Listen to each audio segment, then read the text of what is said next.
We are live. Ladies and gentlemen, please rise as you're able and join me in the welcoming of City Council and the playing of the national anthem and the reading of the invocation.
Would you please remain standing if you're able as I read the invocation to begin tonight's meeting. As we come together today, we recognize the great responsibilities laid upon us. Our council will always strive to understand the needs of the people we serve and to use power wisely and well. Our purpose is to establish and maintain a city of prosperity and righteousness where freedom prevails and where justice rules.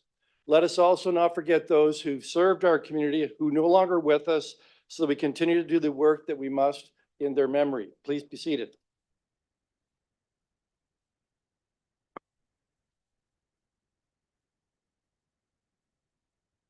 Mr. Clerk, would you please call the roll?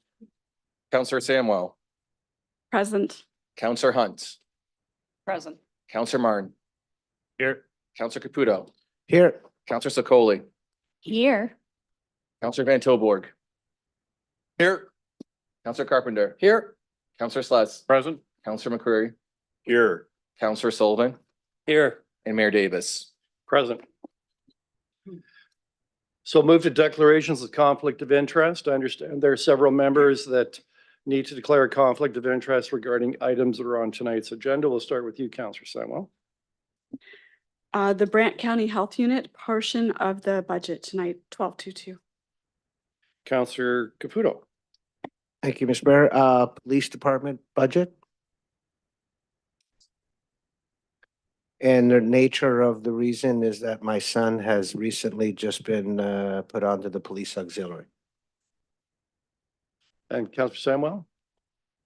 The reason for the conflict? My apologies. Because I'm employed with the Brant County Health Unit. Great. Councillor Sokoli. Also with the same document, the real estate admin portion, I have a relationship with the real estate manager. Thank you. And Councillor Sullivan. Thank you, Mayor. 9C3 solid waste of the budget process. It's with regards to my full-time employer being part of that.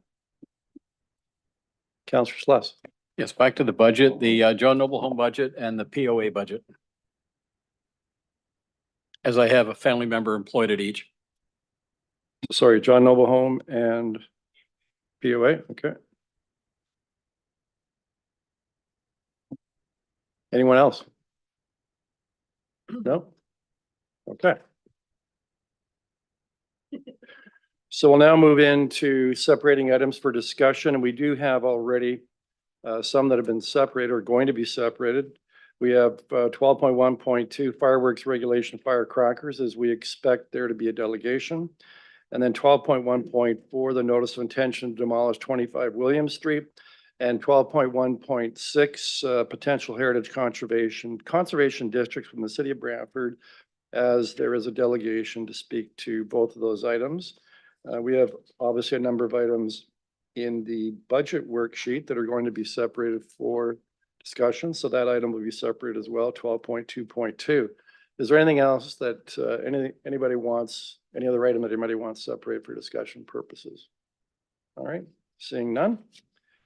I believe Councillor Hunt, you have the motion to approve the items that have not been separated. I do.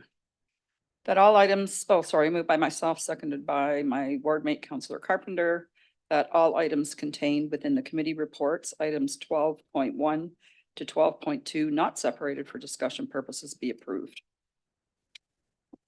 Thank you. I'd ask the clerk to read out the title of the items that we're about to approve. Through the chair, the following items are subject to the vote from the combined committee, of the whole report. 12.1, decision on the collection recycling blue box materials for the non-eligible properties. 12.13, panhandling awareness and support campaign. 12.15, notice of intention to demolish an accessory structure at 70 Alfred Street. 12.17, Brantford Heritage Committee report. 12.18, Human Resources Quarterly Report. 12.19, Brantford Competing Communities in Bloom, Ontario. 12.10, Reliable and Accessible Public Transit, Public Rail Transit. And from the Estimates Committee report, 12.21, 2024 to 2027 City Services Budget. All right, Councillor Carpenter, did you want to declare a conflict in 12.1.10? Yes, thank you, because I declared it before. Yes, 12.1/10 as CN Rail, because my son-in-law works for CN Rail. Okay, so we'll take that one. It's not included in this omnibus approval resolution. But Mr. Clerk, if you please take the vote.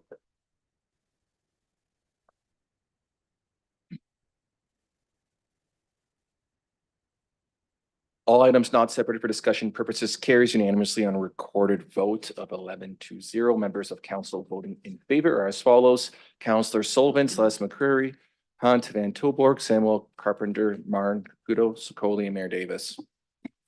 Okay. So we don't have any statutory public hearings tonight. There are no recognitions of achievement, and there are no proclamations on tonight's agenda. Little unusual.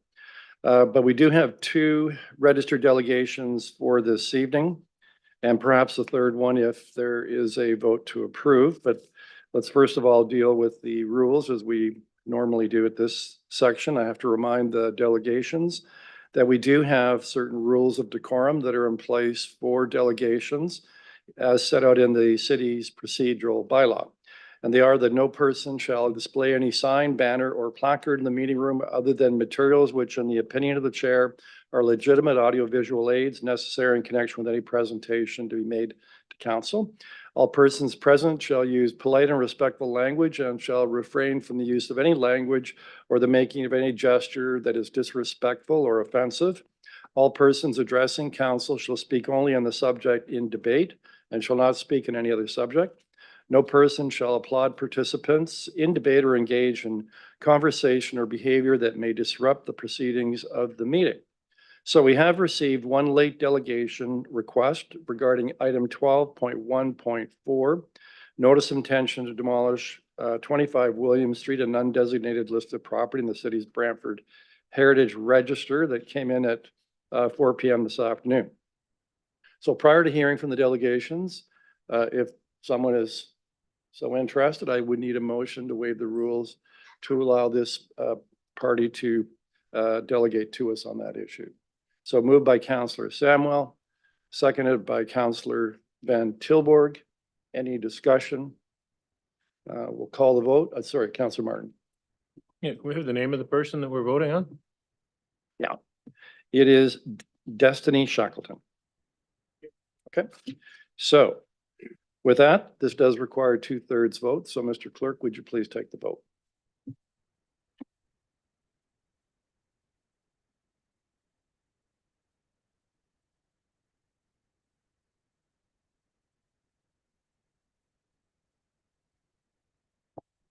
Motion to waive the rules carries on a recorded vote of 10-1. Members of council vote in favor are as follows: Councillors Sullivan, Celeste McCreary, Hunt, Van Tilburg, Samuel Carpenter, Marn, Caputo, Sokoli. Members opposed, Mayor Davis.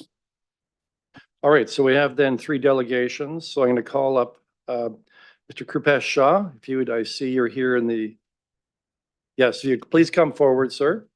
And your representing the Brantford Hindu Association, you'd like to speak, I understand, to 12.1.2, which is fireworks regulation bylaw update 2024-25. Just come forward and you can approach one of the microphones, push one of the buttons, and you should see a red light.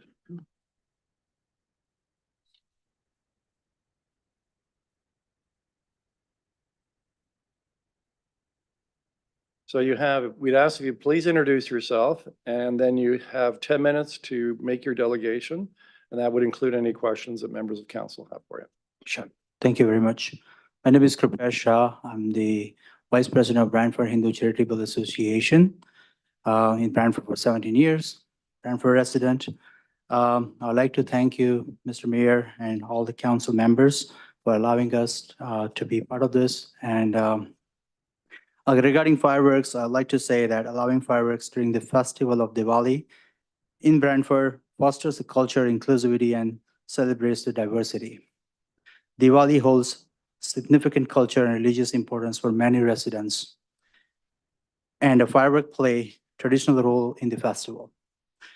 Permitted in a controlled and regulated manner, they can enhance the joyous spirit of the occasion while promoting and understanding the appreciation of cultural tradition.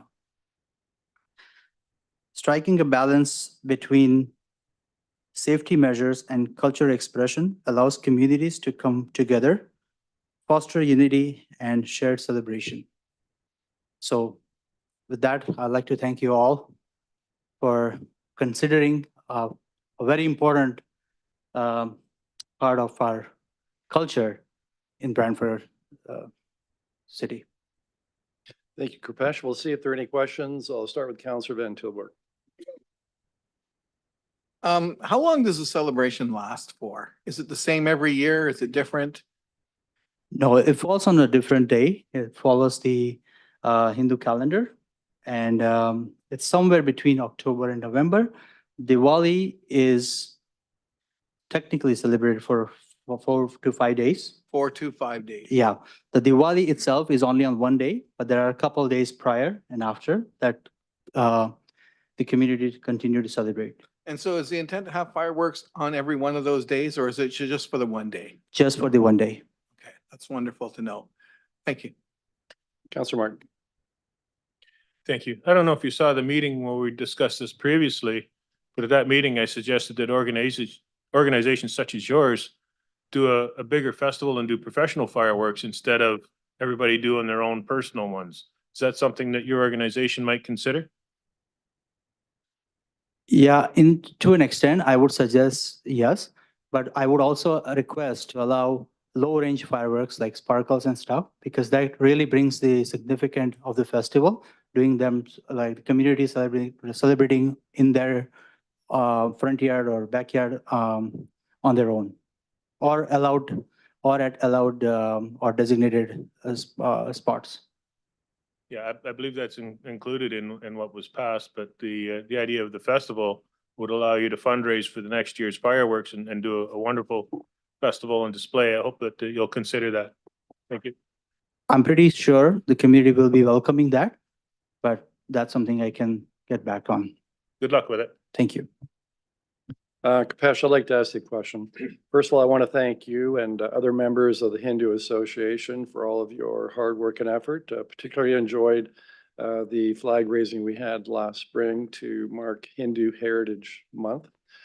My question for you is this: we do have rules that apply to fireworks, say, for example, on Victoria Day, Canada Day, and if this passes, Diwali, and it's that fireworks only on the day of the event or the 2 days leading up to it. The time is from sunset to, I think it's 11 p.m. You have to be over 18. You can't do it in a public park. You have to do it in your own property. So I think what we'd like to do if this passes is do a communications push to members of your association and community so that everybody knows what the rules are. Do you have any advice or suggestions for us how we might do that? Yes. Frankly speaking, not everyone sees the website posters and information there. So I would suggest the most common way to reach the community I've seen is through number of WhatsApp group that we have for Hindu temple. We have Facebook groups on social media. We can also post such rules, regulations at temple where I would say most of the population do come and visit the temple. So maybe at temple at Gurudwara, so Sikh temple as well, because a lot of Sikh communities also celebrate Diwali. So those will be the starting point to get those communications sent out and coordinate. And person like accountable person from each organization can take a responsibility to share that further through social media or website or particular group that a lot of community members are part of. Glad to hear that, Kripesh. And we actually have today in the audience, Maria Vizaki, who's our communications director. Maria, if you might raise your hand and wave. So my question is, would you would you be interested in sitting down with Maria before you leave to review that with her? Absolutely, my pleasure. Great. All right. Any other questions? Seeing none. Again, thanks very much, Kripesh, to you and your group for coming out tonight. And again, if you wouldn't mind spending a few minutes with Mrs. Vizaki. Thank you. Absolutely. Thank you. Thank you on All right. behalf of the community. So we'll move on to our next delegate, who is Nathan Etherington. If you please come forward, Chair of the Brantford Heritage Committee. And Nathan, I think you're quite familiar with our rules, which is you have a total of 10 minutes to speak. Even though I understand you're going to be speaking to two items, the notice of intention to demolish 25 William and the potential Heritage Conservation District. So if you wouldn't mind introducing yourself, and you'll then have 10 minutes inclusive of questions. Yes, my name is Nathan Etherington. I'm Chair of the Heritage Committee. I've been Chair of the Heritage Committee since 2017.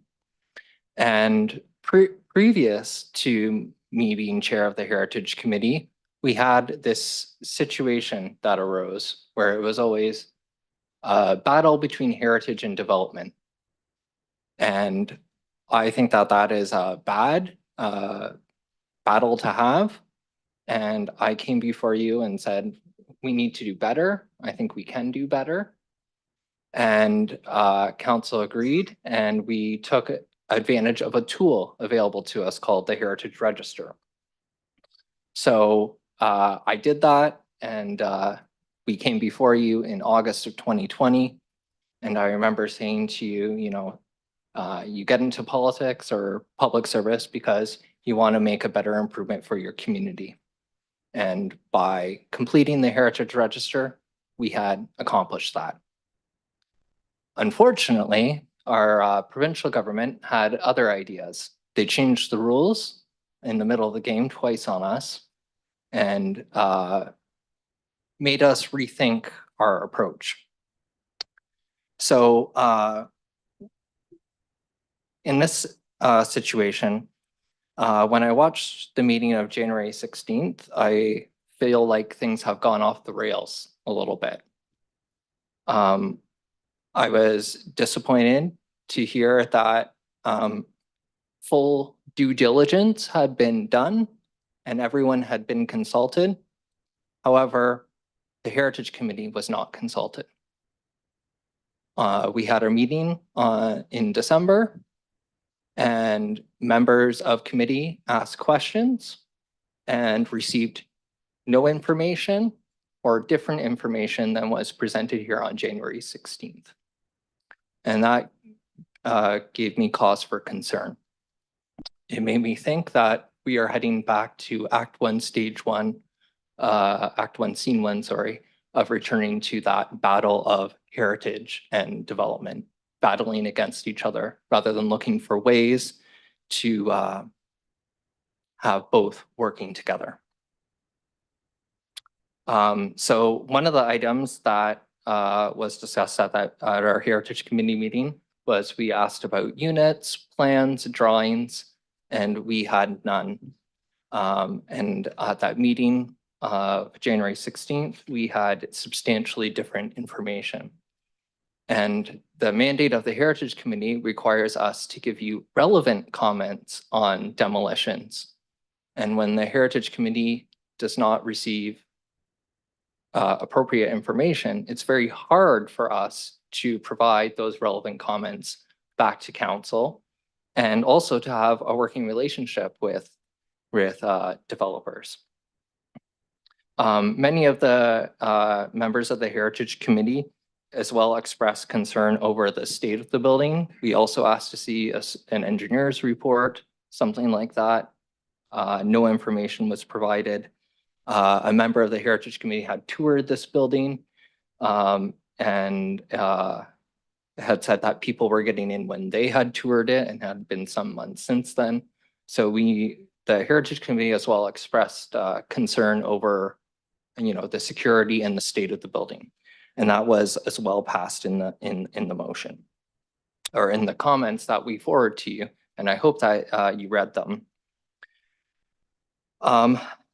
There were some other items that were mentioned as well at that committee meeting on January 16th. It was suggested that this was a situation where everyone wins. And I fail to see how a building that is currently protected from demolition on the Heritage Register being demolished as a win for Heritage. There was some other things about this not being a pristine building. Where I work is a 180-year-old building. And if you want to see how good buildings function when they're 180 years old, whereas this one is 140 years old. And I think it is unreasonable to say that a 140-year-old building needs to be in pristine condition. I also want to raise some concerns about council and council's obligations under the Ontario Heritage Act. I want to thank staff for their memo for you tonight, because they took a lot of what I was going to say as well about things like that. But there is a court case about this that went forward to the Ontario Superior Court. And the Ontario Superior Court had said that requiring the consent of an owner as a precondition for designation was an unreasonable obstacle on its discretionary powers, fettering its discretion and aborting the process intended by the Act. It also says imposing a condition of the application that was not provided for at law, the town aborted its decision-making process. Moreover, the very purpose of the Act is to balance the interests of the public, the community, and the owner. And from what I heard on January 16th, I heard a very one-sided story where we only talked about the owner. And I didn't hear so much talking about the merits of the designation based on the history of the property. So I think I have a couple minutes left. Yeah, great. Yeah. So now I will turn to the Heritage Conservation Districts. I just wanted to speak to that item very briefly. First of all, I have to applaud Mayor Davis. Mayor Davis has been the only mayor in my time that has actually shown up to a Heritage Committee meeting. And we have some good debates about policy and practice, which is very good. It's always well intentioned. And I want to thank him for his leadership on that and pushing that forward as well. I'd also like to address Councillor Hunt, who talked about the Heritage Conservation Districts and accessibility.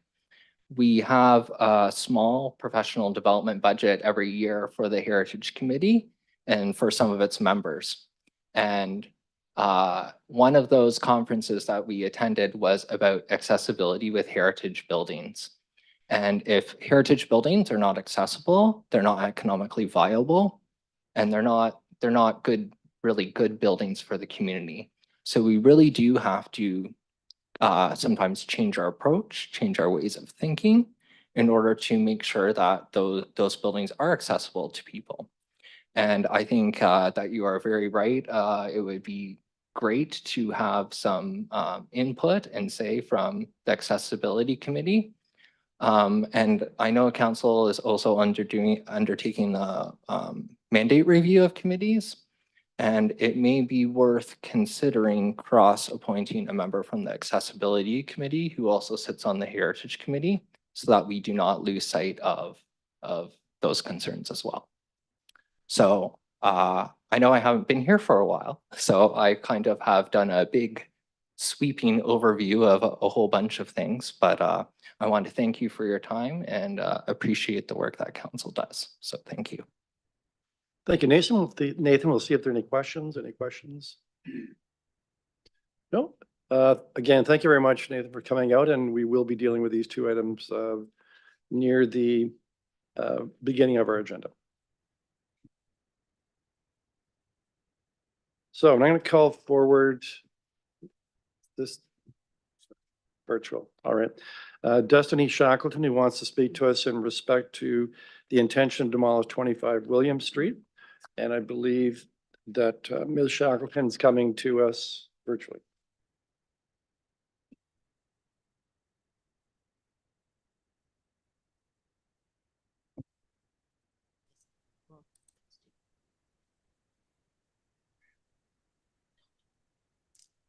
Hello? Hello? It's not working. Yes, Ms. Shackleton, can you turn on your video? I think we can hear you. I thought it does say it's on. It says it's on, but I don't see myself. I don't know why. Yeah, we don't see you either, but we do hear you. That's good. Thank you so much for allowing me to speak today.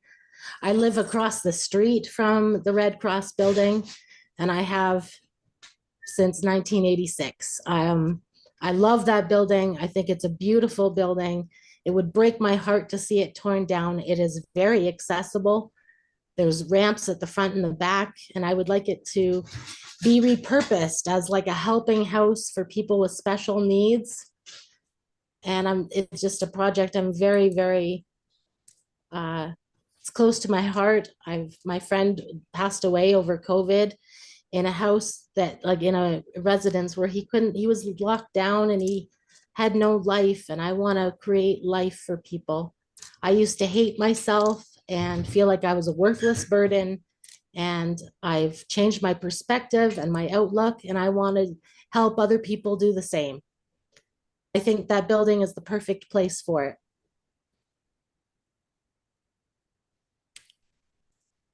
Is there anything else you'd like to say, Ms. Shackleton, before I ask for any questions for you? Councillor Van Tilburg has a question for you. Okay. Hello, Destiny. Hi. You. I'm fine, thank you. Great. Can you express why you have such a strong passion for accessibility? Well, I'm in a I wheelchair. know your way to mention the wheelchair ramps and that. Yeah. Well, I'm in a wheelchair myself, and I have to be looked after every day, every morning, every night. And I used to think my life was worthless, and now I help so many people because I learned how to make sure I was getting the care I needed. And so now I help so many people in my life that I feel like I just need more resources. I just have a tiny little apartment, and I think that building would be just like the best thing. I have a lot of dreams for it. I built a website to show what my dreams are for it, which I'm happy to share with anyone. What's your website address? It's not easy, so can I just email it to you?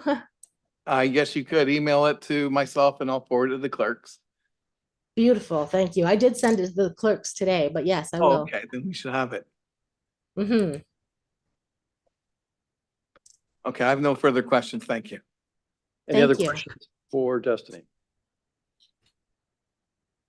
No, I'm not seeing any other questions. Destiny, thank you very much for taking the time to connect with us virtually, and we will be dealing with this very shortly. Thank you very much. Okay, have a good evening. You too. All right, so that completes the delegations. So Councilor McCurry, you have the motion to receive the clerk's report on communications. I sure do, Mayor. Thank you. Counselor Martin will be the seconder. And it reads that the clerk's report on communication for January 2024 be received. Any discussion? All right, clerk, please take the vote.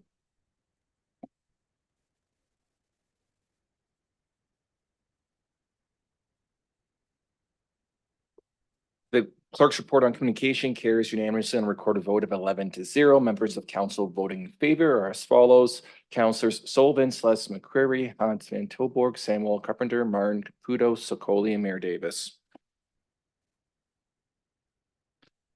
All right, we'll move on to minutes then. Counselor Carpenter, if you could please read the motion to adopt the minutes listed and state your seconder. Thank you, Mr. Mayor. It's moved by myself, a second by my ward mate, Counselor Hunt, that the following minutes be adopted. Special City Council, December 12th, 2023. Special City Council, Private Confidential, December 12th, 2023. City Council, December 19th, 2023. Special City Council, December 19th, 2023. Special City Council, Private Confidential, December 19th, 2023. John Noble Committee of Management, December 22nd, 23. And John Noble Committee of Management, January 10th, 2023. Respectfully moved. Thank you. Any errors and omissions? Seeing none, Mr. Clerk, please take the vote.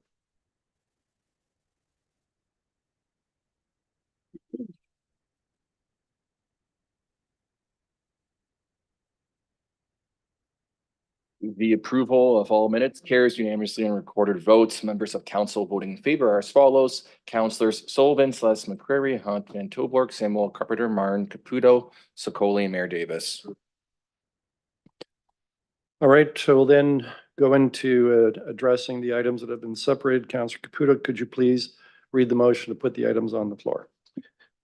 Thank you, Mr. Mayor. Moved by myself, seconded by Counselor Sluss, that all items in the committee reports, items 12-1 to 12-2, separated for discussion purposes, be approved. All right, so we'll move then to the first item that was separated. This is 12.2, the fireworks regulation, as we had a delegation on this matter. So any discussion, Councilor Sokoli? Thank you. I want to thank you all for coming out today, and I'm definitely going to be supporting this. In Ward 1, we saw a massive increase in the amount of residents that were celebrating Diwali out in West Brant.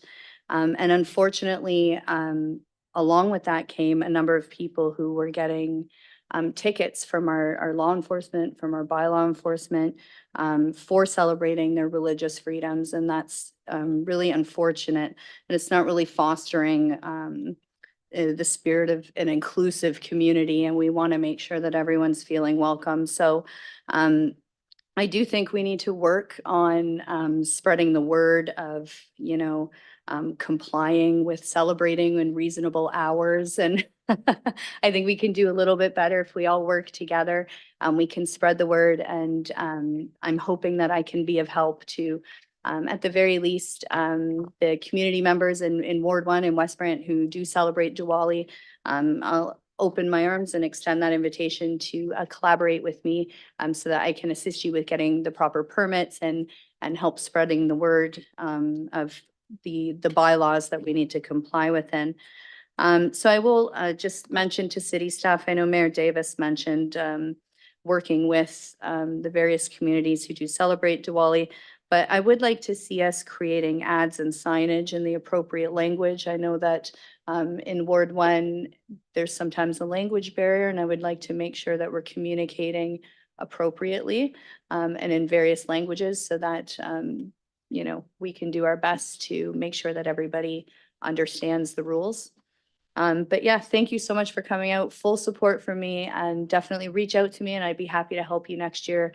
And maybe we want to get a park and we can celebrate together. Okay. Thank you. Councilor Van Tilburg. Oh, this is an interesting time. Queen Victoria's birthday is one of the days that we celebrate with fireworks. And that was established in 1845, and even the United Kingdom doesn't celebrate her day, but we here do. The next celebration we have that has fireworks is, quite frankly, Canada Day. That was only established in 1982. So we have basically been celebrating Crown and Country as holidays and with fireworks. So this is a big step. When you look at the reasons why we're going to allow for fireworks within the city of Brantford. It is not current with the current, not similar to the past practices of Crown and Country. This could well open up the door to some other celebrations, and so be it. I think that we can tolerate one another and enjoy fireworks for a day, another day. And it'll be interesting to see one that moves between October and November.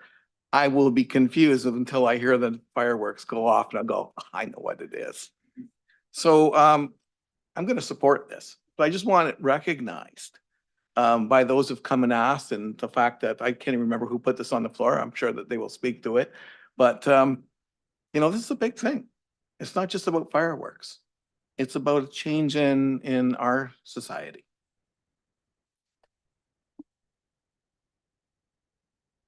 Any other speakers? Councillor Carpenter. I would just say this to the Hindu community, you're a very important part of our community. All the cultures in our community are important. One thing I love the most about Canada is that we're a mosaic of cultures and that we respect each other's culture and we share and celebrate each other's culture. Unlike America, where it's a melting pot, I would never want us to go down that road. I think the fact that we're a mosaic country and we celebrate cultures is what makes us one of the best countries in the world. And you being part of it, of our culture and your culture makes it that so. So thank you for that. I would like to say to the delegation that thank you very much for coming out tonight. And certainly thank you for inviting me now several years to these celebrations. And I'd encourage other members of the community to come out. I know generally many of the events are open to the public. Very entertaining. There is a very serious component to it because it is the festival of celebrating the victory of good over evil. And that's always worth celebrating and marking. And it's the colors, the music, the food. It's a very special occasion. And now I'm quite happy that council's agreed, I think perhaps maybe unanimously tonight, that we can have the fireworks can be part of it, which I understand is a very integral part of it, representing, it's called the Festival of Light, and the explosion of light that fireworks and sparklers have is a very important integral part of it. So very happy that we're going to be doing this and also hopefully improving our communication so that everybody will understand what the rules are for the use of fireworks, and we won't be getting complaints that fireworks are being let off at 2 o'clock in the morning and that sort of thing. So with that, I'll call the vote.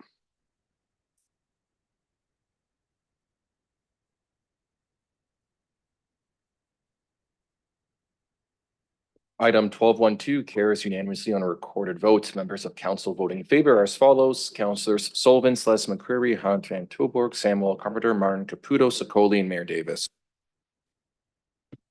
Great. All right, so we'll move now to item 12.1.4, which is a notice of intention to demolish 25 William Street. So now up for discussion. Councillor Sicoli. I'm just looking for a point of clarity. If we're voting on the deferral, if that were to be voted down this evening, would we be voting on the original? Or are we only ratifying the deferral and then it has to go back? Just procedurally, how does that work? Out of curiosity. But through the chair, I could speak to procedurally in terms of what the resolution is before council. I don't know if Kristen, you could share the screen. Right now, it's that the item be deferred and that the report be received and that council deny the intention to designate as a heritage and that demolition of the structure be permitted. So if council wants to vote against the deferral and keep A, B, and C, I would recommend that they strike out the first clause, which is that the following item be deferred. Okay. There we go. We have it. Might I bring an amendment then that we strike out the first part that says this item be deferred? I'd need someone to second that. All though. right, so that's seconded by Counselor Carpenter. So the motion, the amendment is to strike clause Strike A, out the which is the section that has it being deferred. So, the floor is yours. Sorry, I'm not striking out clause A, I'm just striking out the deferral. Striking out the words deferral from that clause. Yeah. And just to speak to it, I spoke to it, in detail, I do believe, at a committee, but I think there's something fundamentally wrong with telling someone what they can do with their home, that they work hard, to purchase, they put money into it. We have absolutely no right to tell someone what to do, with their property. And so I will never support, allowing or designating anything against the wishes of the property owner. So thought I'd give this one more kick at the can and remove the deferral. Thank you. Counselor Van Tilburg. I believe the deferral was to allow the developer to follow through on exactly what he said he would be ready to begin the very next day. And I believe them. There is no reference in this resolution that is deferred that prevents them from doing what they're going to do. We're basically just going to say, we're saying we would like to see it. And so I'm not going to support the removal of the deferral. No, just like, so. No, we'll move first to Counselor Sullivan. Thank you, Mayor. I too, I have a reservation with this only because of the light of the situation that the Heritage Committee was not given the same information that council was given. So they weren't able to give fair comments on it. So I won't be supporting this amendment either. Counselor McCurry. Mayor, that was very cognizant of you. I had not raised my hand. But thank you. Thank you for that. Must have been a reflex, I saw. Must have been, yes, yes. And I do congratulate you on seeing my hand not go up because it makes up for the number of times that you neglect to look in our direction. Having fun, Mayor. So contrary to what was earlier said, we have every right to do this. It's granted to us under the Ontario Heritage Act. I hope those of you on the other side who are advocating for this are paying close attention and not talking to one another. Ontario Heritage Act gives us every right to do this, okay? And as two speakers said earlier, Mayor, sorry, there's two different things going on here. Carry on. Thank you. As was said earlier, we simply put words into the developer's mouth. This is exactly what they said they're going to do. They're going to come to us with a development application to show us the magnanimity, if that's even a word, of their grand plans to improve our community. And by the way, probably make a very large profit in destroying one of the very significant landmarks in this community, which they're not heavily invested in. So I would urge everybody to not support whatever it is that's before us on the table, which takes away the deferral. Let's wait. We saw what happens on West Street. If you think back to what happened on West Street, where we had a developer that came to us and they had to have the buildings torn down immediately. How's that project working out? Those buildings are still there, ready to be occupied, perhaps bought by somebody who will be more sensitive to the needs of this community with respect to the protection of our heritage. So I urge everybody not to support the councillor's desire to remove the deferral, which would, as Councillor Van Tilburg said, as Councillor Sullivan said, which would do exactly what they said they would do. Counselor Caputo, you're next. Thank you, Mr. Mayor. If I remember correctly, when this came to council, we actually told, the developers said that they would be bringing a plan to the city, to the planning department, which is basically 14 days ago. And the plan was to include and pretty much be very, very detailed. I don't know how you put something together in 2 weeks, very, very detailed, although a photo and a presentation was made as to how and what was going to happen in that area. So I'm in the camp of leaving it to be deferred so that they do have a proper time to bring something to the city and let that go through prior to, designating or taking it off the books now. I'd rather leave it where it was, let them bring a plan to council and let it sit that way in deferral versus having something declared tonight where we have to give the developer at least an opportunity to submit something into the city planning department. And I think that's fair. Again, the residents, neighbors in that area have spoken clearly and loudly. I do want to make an apology if I stated in the last time we met that I referred to the Brant Station Association. I'd never had any communication with the Brantford Station Home Association. I was referring to the Brantford Station residents. And that's where it would brought forward the entire process going forward with where we're at tonight. But I'd rather keep it where we had it back in council or that committee of the whole on the 16th and give the developer a chance to put something together with some secure plans as to how they want to proceed. Thanks. All right, so I'll call the vote then. So again, this is the amendment to basically strike the deferral. Councillor Carpenter. Or just a little clarity. So if this deferral moves forward, then this item comes back to committee of the whole for in another full cycle. So After a development application. yeah, after a development, the development application can be ready, but can't really put in because it hasn't been approved to demolish. No, I think it said that in receipt of the development application. Okay, not actually, yeah, okay, that's fine, thank you. All right, so I'll call the Councillor Martin. Thank you. I'll be supporting the resolution to remove deferral. The deferral leaves it as an ambiguous timeline as to when this will come back. I think if we remove the deferral, then it's up to the developer to proceed with the demolition on their pace instead of doing a very detailed planning document to support what's required in the deferral. So I'll be supporting this. Thank you. Just a reminder to members that, discussion at the table can often be quite distracting, given that sound carries here quite well up here. So Councillor Samuel, you're next to the amendment. Through you, Mr. Mayor, I was wondering if it's possible to add something to this deferral. Or no, not now because the amendment first, right? Right. Okay, I answered my own question. Thank you. Okay, I'm going to call the vote then on the amendment, which is to strike deferral.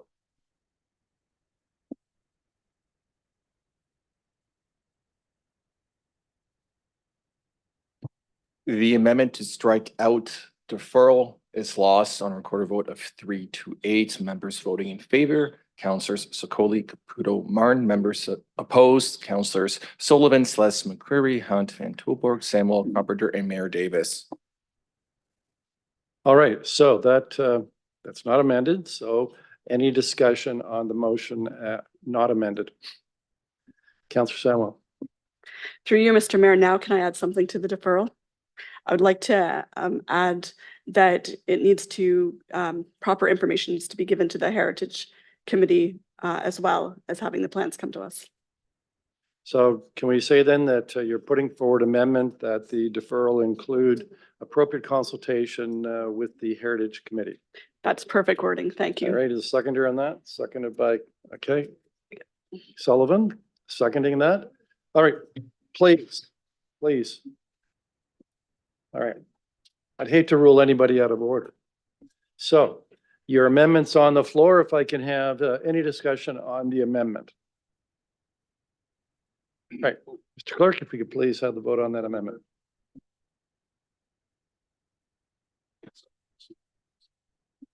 Well, if you're going to put your hand up, it would help if you would do it in a very expressive, straightforward manner instead of just like. Mayor, I used all my fingers. All right, go ahead. Thank you. I'm fully supportive of this. We've heard from Nathan tonight about the fact that the Heritage Committee should be given more information and we can hear back from them at a later date. So I thank Councillor Samwell for bringing this forward. Excellent idea. Doing a careful, slow scan of the council table. That just seems to invite hands being raised. Councillor Celeste. Could I please have the amendment put up on the screen? Certainly.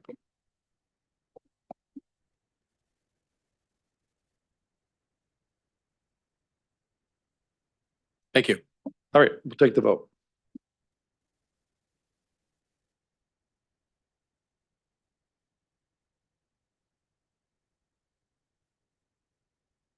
The amendment to item 12.14 carries on a recorded vote of 8-3. Members of council voting in favor, Councillor Sullivan, Celeste McCreary, Hunt, Van Tilburg, Samuel Caputo, Mayor Davis. Members opposed, Sokoli, Martin, Carpenter. All right, to the resolution now as amended. Any discussion? Seeing none, Mr. Clerk, would you please take the vote?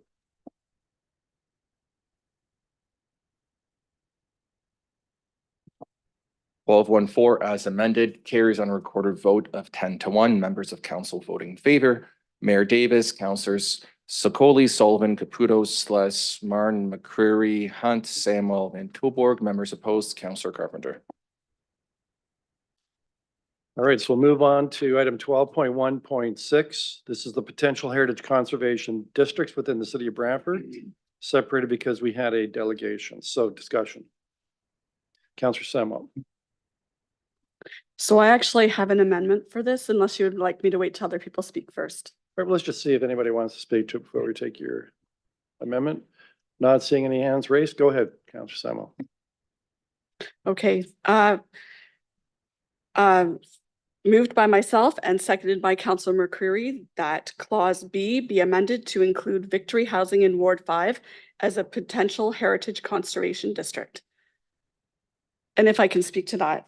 Go ahead. The reason that I would like to ensure that we do this one now and at least have the consultation for those homes is that I think it's important for them to be recognized for the value and the history, as well as get to see the benefits of the grants that we have for heritage homes and have the opportunity to see if this is something they would like to take part in. And with the way that things are changing so fast all of the time with development, I think it's relevant to make sure that this happens now instead of at an undefined time to bring this one forward and give them the choice to weigh in on it.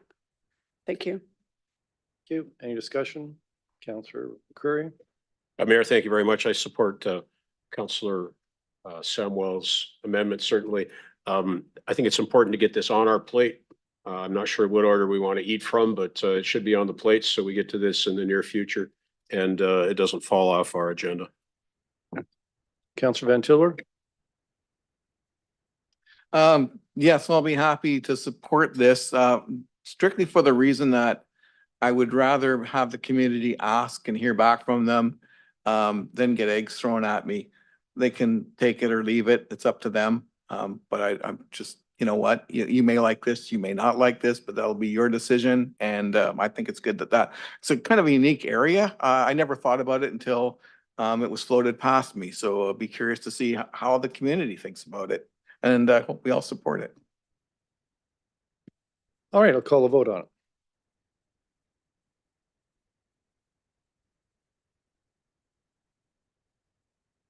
The amendment to item 12.16 carries unanimously on a recorded vote. Members of council voting in favor are as follows: Councillors Sullivan, Celeste McCreary, Hunt, Van Tilburg, Samuel Carpenter, Martin Caputo, Sokoli, Mayor Davis. All right, any discussion to the resolution as amended? Seeing none, Mr. Clerk, would you please take the vote?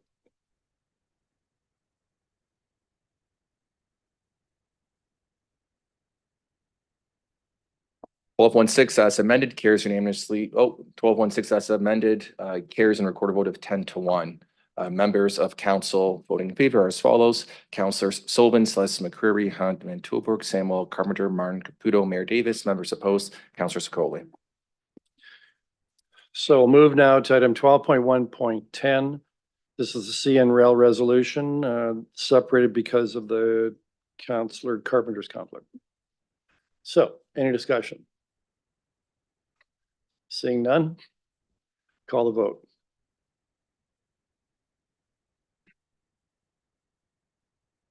Twelve one ten carries unanimously on a recorded vote of 10-0, noting Councillor Carpenter's conflict. Members of council voting in favor: Mayor Davis, Councillors Sokoli, Sullivan, Caputo, Celeste, Martin, McCreary, Hunt, Samuel, Van Tilburg.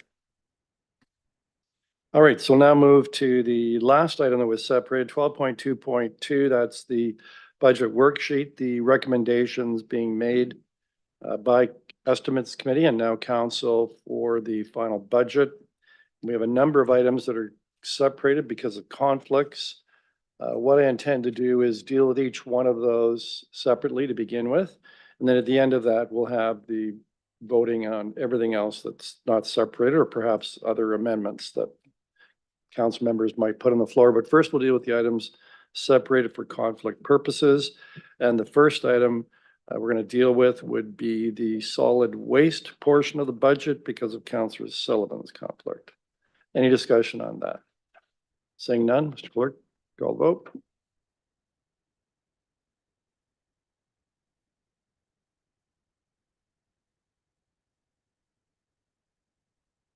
Solid waste budget carries unanimously and a recorded vote of 9-0, noting Councillor Sullivan's conflict. Members voting in favor, Councillors Sless, McCreary, Hunt, Van Tilburg, Samuel, Carpenter, Martin, Caputo, and Mayor Davis.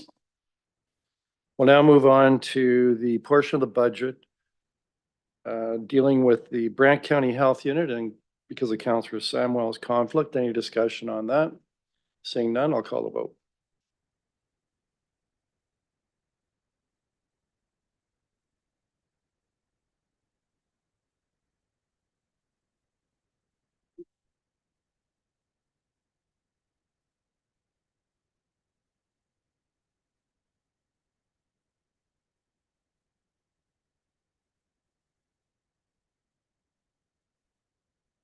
The Brant County Health Unit budget carries and recorded vote of 7-1. Members of council voting in favor are as follows: Mayor Davis, Councillors Sullivan, McCreary, Hunt, Van Tilburg, Carpenter, Caputo. Members opposed, Councillor Martin. All right. Next, we'll deal with the real estate budget because of Councillor Sicoli's conflict. I'll call the vote.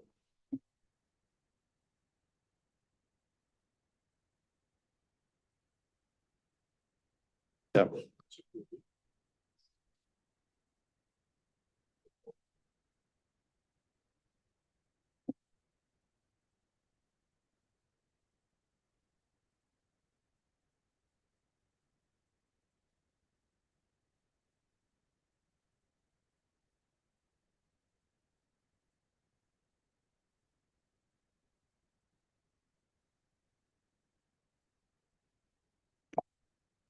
Real estate budget carries unanimously and a recorded vote of 9-0, noting Councillor Sicoli's conflict.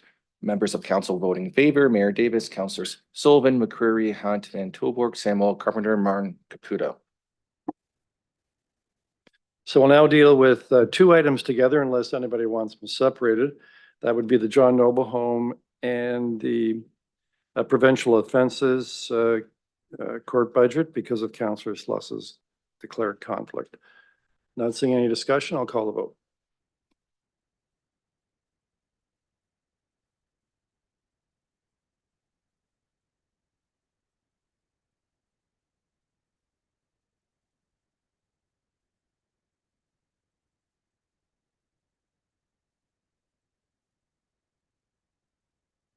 The John Noble Home and the POA budget carries unanimously and recorded vote of 9-0, noting Councillor Sless's conflict. Members of council vote in favor, Mayor Davis, Councillors Sullivan, Caputo, Martin, McCreary, Carpenter, Hunt, Samuel, and Van Tilburg. So we'll move on to the last item of separated, and that is the police budget. And that was because of Councillor Caputo's conflict. Any discussion on that? Councillor McCreary. Mayor, is that the same number that we dealt with at our last meeting? Correct. Okay, is there going to be a change to that tonight? Someone would have to propose it. Is there a number to propose? I believe there is.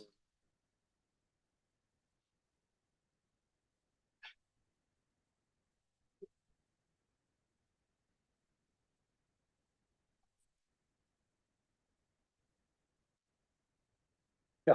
Well, okay. Councillor Carpenter, can you take over the chair? Sure, I think you have an amendment. Mr. Mayor, Correct. please bring forward your amendment. Discussion first. Well, yeah, Well, the discussion will be part of the amendment. yeah. Okay, so I do have an amendment.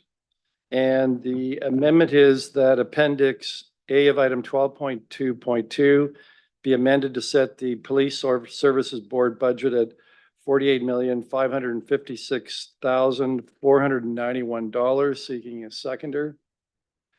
I guess Councilor McCurry. And I'd ask Joelle Daniels, I'd asked you earlier today because we received a response from the Police Service Board asking that the city take back or operate or oversee, administer the school crossing guard program, which I understand from Mr. Hutchings, that would take place over the summer and be in effect in September. What amount would we have to adjust the amount that we approved this budget for last week? Because that's in essence moving an expense that previously the police services would have had to now it's going to be part of the city operation and city budget. Through the chair to you, Mayor Davis. Yes, so the amount that would be transferred would be $645,674. That's the budget for that program. In addition, for the city to take over those services, we have discussed this morning the need for a supervisory staff within the city portfolio that would be able to supervise that group. So the total then would be $775,674. This in effect is to bring us to the same point we were at last week with our resolution.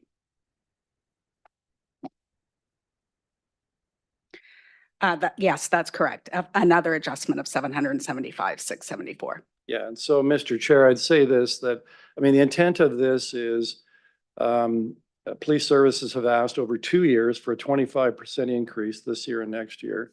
And this in effect would be a 10.5% increase for this year and probably similarly next year, but a 21% increase, which is larger than all the other departments have received, except perhaps the John Noble Home. And, you know, I'd say this in respect to the response. I kind of look at it, I always try and think of issues like this in terms of our home lives and what's the comparison. And, you know, Councilor Carpenter, this is kind of like, I see departments kind of like, it's like your children asking for allowances in terms of where it comes to us at the council. And certainly for the last 4 or 5 years, there's been a favored child, and that's been police services. They've received increases of 50% over 5 years. And now for the next 2 years, instead of 25%, 21%. They received the second highest allowance in the province on a comparative per population basis. Certainly, with all the other departments, this year they would still receive the largest single increase, at least 3 times the rate of inflation, except for the child Johnny. I think Johnny has gotten something. I think you know what I'm talking about, Councilor Carpenter.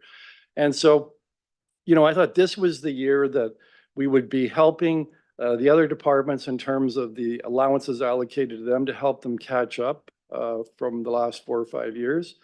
But no, we got this resolution, which kind of like moving expenses around. I thought it's kind of like you've got the favorite child asking for a 25% increase in their allowance. You give them 21%, and they say that, well, I don't want to take out the dishes and the garbage anymore. And that's in essence the same sort of thing that we're dealing with here. And so what we're trying to do is adjust to that, create the same end result as we arrived at last week, which is a police services budget increase of 10.5% for this year, you know, being very generous, being mindful of community safety, but also being mindful that there are many other departments, many other needs, and of course, taxpayers having a pretty tough time of it, many of them this year dealing with the impact of inflation. So I'm hoping members of council will support it. And as I said, it's trying to arrive at the same outcome as last week. Thank you, Mr. Mayor. I have a number of speakers on the list, McCurry, Martin, and Celeste. Councilor McCurry. Is there an amendment on the floor, Mr. Chair? Yes, there is an amendment on the floor to reduce the budget by 775? $775,604. Thank you very much. I Mayor. thought so, but I wasn't certain. Because I was enraptured by So the mayor's speaking to the amendment. skills. Yes, I was, in fact. Thank you. First of all, I should say that it's not the first time that the police have gone to this card up their sleeves. with respect to trying to reduce their budgets to accomplish city goals given to them. And I think in fairness to our two council members who are on that board, we probably should have given more clear direction to them in terms of what our expectations were. And perhaps we should have thought that this might have been the first card that's drawn from that deck would be the demise of the crossing guards. So you can't blame our council reps for not acting on instructions they were never given. And I guess we should have seen that coming.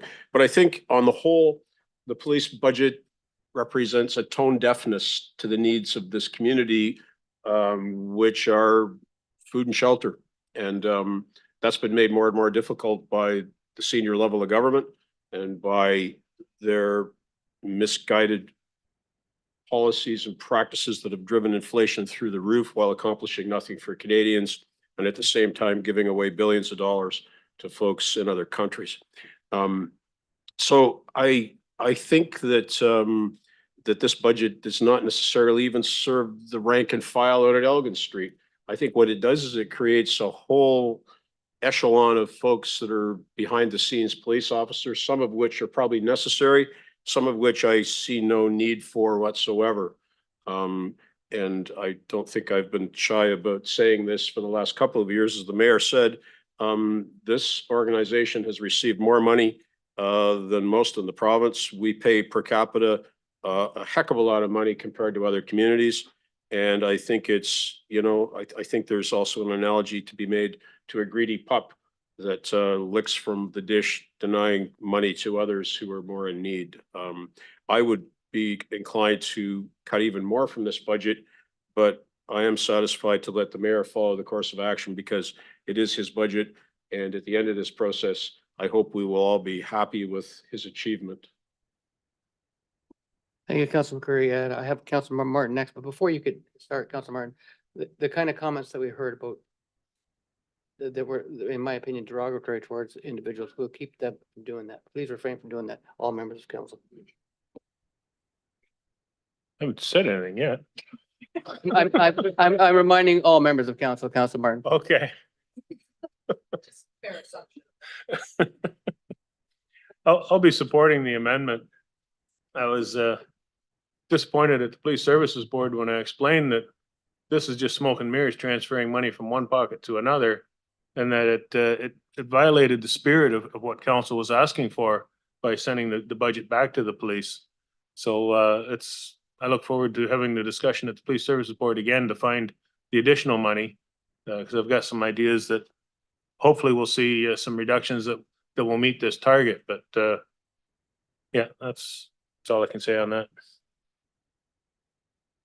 Thank you, Councilor Martin. Councilor Sless, you have the floor, sir. Thank you, Mr. Chair. Joel, I need your help. We have the police handing off a $600 and some thousand item in their budget and reducing their budget. And then that will go to a city department that will have to increase their budget by 700 and something because they have to hire an additional employee to administer this program. Am I following the math correctly? Through the chair to Councillor Sless. Yes, that is correct. And I think through the this amendment, if that was to be approved, an offsetting amount would be found by further reducing the police budget. So that would still net to the estimates committee budget recommendation in total that was made at the last. So they will find additional cuts to their budget that take it up to that 700 so that there's apples to apples. Is that what you're saying? Yes, that I believe that is what's on the floor, is to set that budget lower by that amount, which will allow that amount to be added to the city side of the budget to be able to provide those services. Okay. Well, I agree with the analogy that Councillor Martin used. It's a shell game. There was no adjustment to the budget other than to say to somebody, here, you do it, and we won't do it, and therefore we've reduced our budget. Nothing was reduced. It was just shifted and made somebody else who was just standing there, an innocent victim, have to somehow take on a $700,000 expense to their items. this isn't good. To me, it's not being upright and forthright. If you're asked to do something, then please do it. Don't try and hide it and pass it off and make it look like you did something because you didn't do anything. You simply passed it off to somebody else and let them do it. So I'm having trouble with this, Mr. Mayor. I can't wait to see your final budget because this just doesn't add up to me. So I guess to make this balance, if it goes to zero, then I get that. So I understand that and I'll support that. But in the meantime, there has to be additional money found because there was really nothing found. It was only shifted. Thank you. Thank you, Councillor Sless. Councillor Sakoli, you have the floor. Thank you, Mr. Chair. You're doing a fine job this evening. I was quite disheartened to see this sort of cheeky response come back from Brantford Police Services. And I've certainly been noticing a substantial trend or substantial increases year over year with the police budget, with it seems absolutely no regard for the suggested targets that we've laid out for most of our boards and associations. So I don't think it's unreasonable that we would ask a publicly funded association to show some type of financial constraint when they're putting their budget together. At the end of the day, we as a council have a fiscal responsibility to the taxpayers of the city of Brantford, and the police services are extremely important part of our community. But this isn't a free-for-all. There is some limitation to how much funding we can provide. And so I'm certainly going to be supporting this. I would like to see us find some efficiencies in the police services. Let's find some ways to actually cut back the $1 million that we were asking them to, instead of just shifting funds and punting this back to us was not really a fair representation of what we were looking for. So full support. Thanks. Thank you, Councillor Sakoli. Councillor Van Tilburg, you have the floor, sir. Yeah, so what was the amount that was asked to be reduced?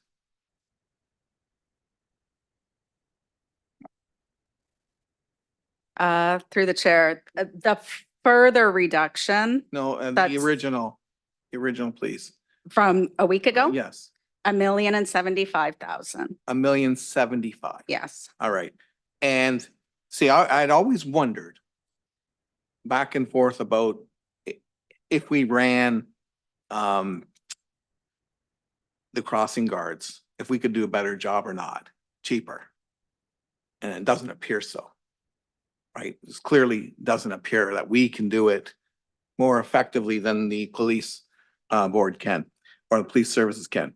So they're doing it for $645,000. We would do it for $775,000. Does this resolution then mean we are still taking on the crossing guard services? Well, then I have a problem with that because I would rather refer it back for reconsideration because if it's gonna cost us more to do it, we're not saving anybody any money anyways. Even if we ask the police to cut in other areas. It's still costing us more money to do it. We're basically blowing $130,000.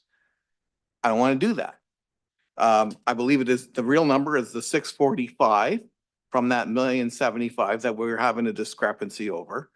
And I'd like, I'm having a hard time how I can support this because until I had the information, which I was actually going to ask for tonight, I was thinking this isn't too bad of a thing.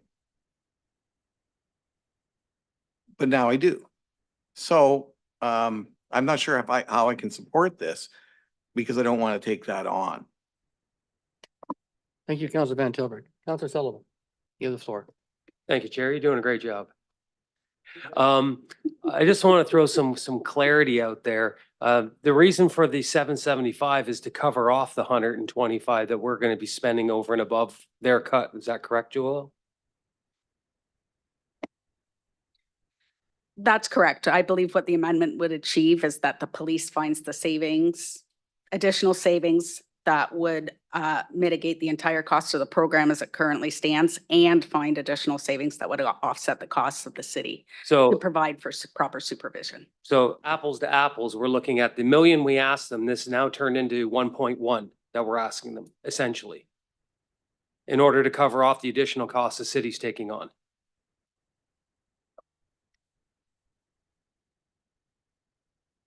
I'm not sure I understand the question, So but they- we they cut- are asking for a further reduction. Yeah.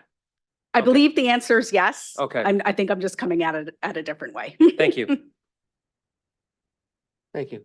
Further speakers? Seeing none, I'll just make a quick comment. With this reduction, it achieves the original deduction that was asked for. As well, I think it provides that the staff member that was managing this group will be now freed up, will be a freed up member for the police department. Keep that in mind. That frees them up with another person that was now managing it, that's no longer required to manage it. Gives them extra force on the feet on the street. Okay. All right, do I have further second time speakers? Councilor McCurry. Chair, thank you.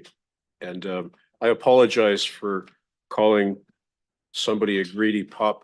Point of order, I didn't mean Mr. to Chair, this upset is the council. chair. There's only one speaking Oh, yeah. opportunity. Great, thank you for reminding me. One speaking opportunity.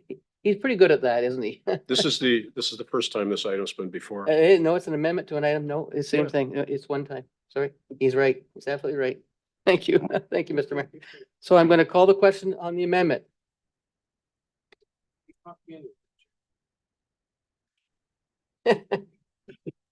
The amendment carries on a recorded vote of 10-0. Members of council voting in favor are as follows: Councilors Sullivan, Celeste, McCreary, Hunt, Van Tilburg, Samwell, Carpenter, Marn, Sokoli, and Mayor Davis. Mr. Mayor, you have the chair back, sir. Thank you very much, Councilor Carpenter, for doing that for me. So before I proceed to the comprehensive resolution approving all of these estimate recommendations, are there any other amendments? Councilor McCurry? It's already been voted on. We voted on the amendment. I'd Yeah. like to speak to the motion as amended. No, I think we're gonna handle this the way we normally handle estimates, so we're gonna, yes, you can come back, Councilor Caputo. I'm gonna ask if there are any other amendments, because there may be another amendment that somebody wants to put in the floor, and then after that's done, then we can have general comments on the resolution as a whole. If you don't mind, because I think, Councilor McCurry, did you have an amendment you want? I to have, make? Mr. Chair, and it is on the police services budget. And my amendment would be to direct the council representation on Police Services Board to inquire about cost recovery from the dispatch of officers to Ottawa 2 years ago to assist Ottawa Police in I refuse to define further. So that's my amendment to inquire about cost recovery for that. And then the board could decide if there's been no cost recovery, they could seek that, and that's probably worth $1 million. So is that clear to you, Mayor? Not really, but is there a seconder? Did anybody else? Councilor Van Tilburg, you seconding it? Yeah, okay. So I'll reiterate. So if you could tell us on your one speaking opportunity, what you have in mind. Mayor, have I told you tonight what a great job you're doing in the chair? Glad somebody's. So the amendment would be to direct our two council reps on Police Services Board to inquire of the Chief of Police whether or not the Brantford Police Service has yet recovered the funds that we would have expended supporting the Ottawa Police during the protest in Ottawa. Councilor Carpenter, did you? Yes, I just want to read something that I did some work today. One of the most litigated areas involves the wearing of two hats, i.e. a municipal city council member or mayor, private citizen, or member of the board. It has been clear that board members cannot define themselves for certain actions to be a board member and for others, a city council or private citizen. You are never a concerned citizen when acting on issues that affecting the police services. Your role on city council does not trump your role on the police services board. Board members must carefully reconcile their roles and responsibilities without compromising their obligations under the Police Services Act. Members of the board are public stewards. Public liberty and safety must be paramount and no one's own self-interest. A member is not required to accept a post on the board, but once accepted, the member is subject to all parts of the act and the code.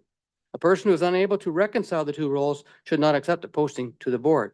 Competing obligations on city council and on the board must be reconciled. The board is not subservient to city council. That's clear language. Just want to make sure council is aware of that.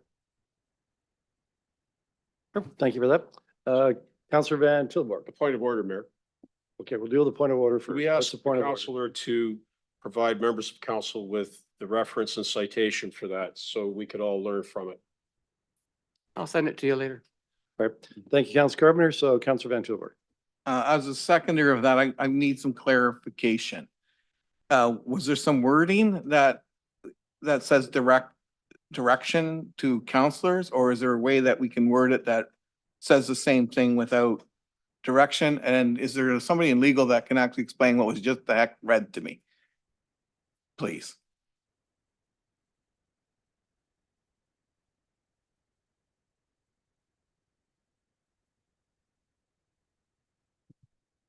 Get the wording for it. Can you share the wording for it? Yeah. Mr. Clerk. Maybe that'll help.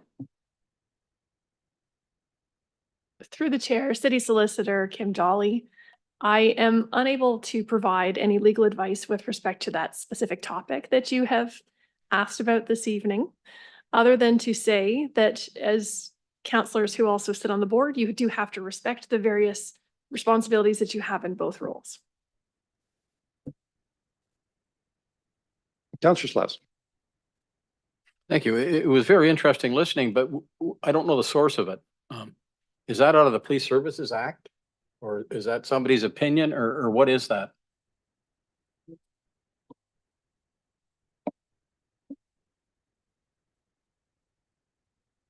We can't ask questions of one another, so I think you can inquire after the meeting. So any further discussion? Not seeing any, I'll call, Councillor Martin. On the amendment. Thank you. I'll be supporting the amendment. This is a question that's been asked of the chief several times and the board has yet to receive an answer. So I look forward to hopefully getting an answer this time.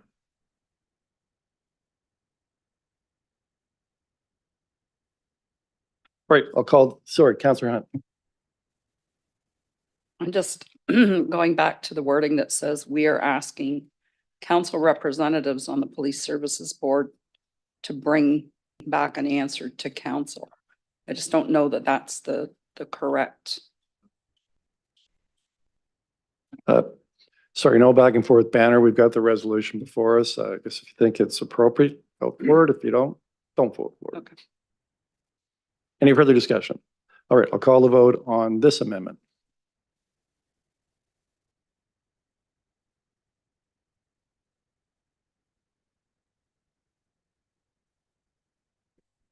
The amendment to the Police Services Board budget carries on recorded vote as 7-3. Members of council voting in favor are as follows. Councillors Sullivan, Celeste, McCreary, Van Tilburg, Martin, Sokoli, Mayor Davis. Members opposed, Councillors Hunt, Carpenter, and Samwell. All right, any other amendments before I take general comments? Councillor Sokoli. Amendment? Yes. I do have an amendment pertaining to the physician recruitment portion of the budget. And actually, I think we're going to add it. I was speaking to clerks and he felt that my amendment was best added to the actual motion before us, as adding it as like a section C. And I'll read it here. It's that staff be directed to investigate the process utilized by other municipalities for physician recruitment and report back to council with recommendations on how to improve our process and the best allocation of resources by Q3 of 2024. Just adding that in there, freestyling, Chris, for you. Can add that in. Did you have a seconder? Looking for a seconder. Councillor Councillor Caputo? Sullivan. Oh, Councillor Caputo, seconded. Now, one at a time. You can all have your chance to second my things. So the reason I'm bringing this forward today, physician recruitment is something that I've taken a bit of an interest in. I was formerly the council rep on the physician recruitment task force. And as some of you may know, I'm the vice chair of our Joint Services Committee, and this is a topic that I actually brought forward for our Joint Services Committee to look at to see if we could better work together in our mission to improve our physician recruitment. I think that there might be some better processes out there. I think we would be doing justice to our community that if we make sure that we are recruiting physicians in the best possible way, if we're using all of the resources that are available to us, if we're allocating our funding appropriately. So I would love to see staff to put together some type of a report to bring back to us to review if we're doing this the best way possible. I know that healthcare is a huge topic and a huge point of interest for a lot of our residents, particularly our aging demographic. And I want to make sure that we're best preparing for our future. So this is something that we will be discussing at the Joint Services Committee. I've had various conversations with some county councilors. There seems to be some interest there, not that I'm going to put words in their mouth, but I've had some very positive discussions with some county councilors. And I was actually invited to a delegation with the County of Brant, with the Minister of Health to discuss physician recruitment. So I know that there's some momentum there and it might be worth exploring if we're sort of moving forward in the best possible way. So looking for everyone's support tonight just to have a report come back to us to make sure we're best utilizing our resources. Councillor Caputo. Thank you, Mr. Mayor. I'm going to support this evening because I do not believe for a minute that we are alone in this search. You know, however we want to refer to generations, baby boomers, Gen X, so forth, we have far more retiring practitioners than graduates are coming out, and we certainly can't keep up to that rate. So almost seems like no matter what we do from a funding perspective, it almost seems moot, but without the funding and without the processes, it's going to be very difficult for us to be able to attract new talent and bring in the doctors needed for our community, our fast growing community. So I support this. I thank Councillor Sicoli for bringing it forward. I am looking forward to city staff's recommendations, see how other communities are doing it. But definitely the need for practitioners in our city is well needed, and this is certainly the best way to approach it.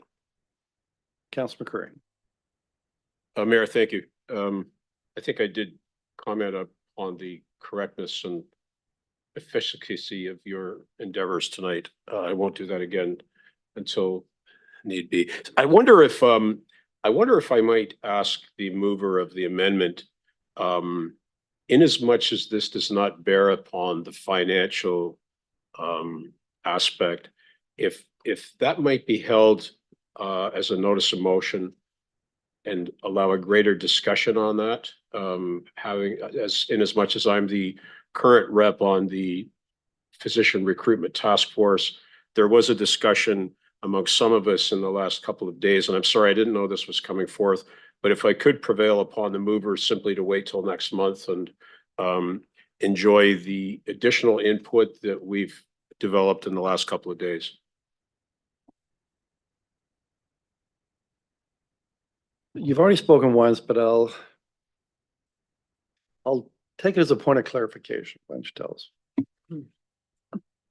I'm making. As a point of clarification, if that's what we're calling it, the reason that I would like to not wait on this is because I think it has impact on the budget.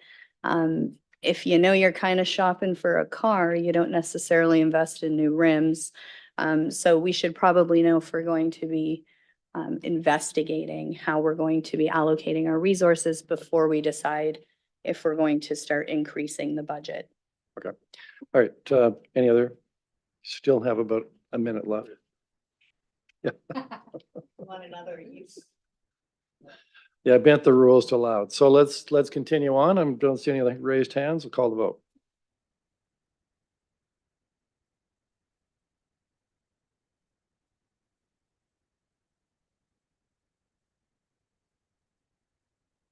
The amendment carries in a quarter vote of 10-1. Members of council voting in favor are as follows. Councillors Sullivan, Sless, McCurry, Hunt, Van Tilburg, Samwell, Martin, Caputo, Sicoli, Mayor Davis. Members opposed, Councillor Carpenter. Does anybody have any other amendments they want to put on the floor? I appreciate you do, Councillor McCreary. Anybody else?